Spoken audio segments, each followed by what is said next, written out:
নমস্কার, স্বপ্নাবিক নিউজ নেটওয়ার্কে স্বাগত। পুজো মানেই আনন্দ, মিলন আর উৎসবের আবহ। তবে পূর্বস্থলী 1 নম্বর ব্লকের দামোদরপাড়া অনাথ ও বৃদ্ধাশ্রমের দুর্গোৎসব যেন একটু আলাদা।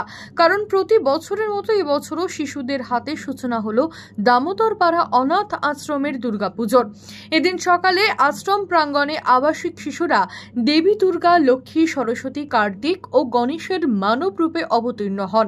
তাদের পূজা অর্চনার মাধ্যমে তাদের হাত ধরেই শুরু হয় দুর্গা উৎসবের শুভযাত্রা। উপস্থিত সকলের চোখে মুখে ফুটে ওঠে আবেগ আর আনন্দের রেশ। এই পুজোর সঙ্গে জড়িয়ে আছে এক বিশেষ ইতিহাসও। এলাকার বিধায়ক তথা রাজ্যের মন্ত্রী গত 25 বছর আগে নিজের উদ্যোগেই এই আশ্রমে পুজোর সূচনা করেছিলেন। আজও তিনি সেই ঐতিহ্য ধরে রেখেছেন।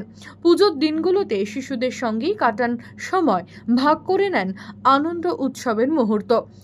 এদিন অনাথ আশ্রমের বাচ্চাদের সাথে বাংলা টেলিভিশনের অভিনেত্রী তথা কামারহাটি পৌরসভার কাউন্সিলর শ্রীতমা ভট্টাচার্য অনাথ আশ্রমের বাচ্চাদের সাথে আনন্দ ভাগ করে নেয় এবং সারা দিনটি কাটান।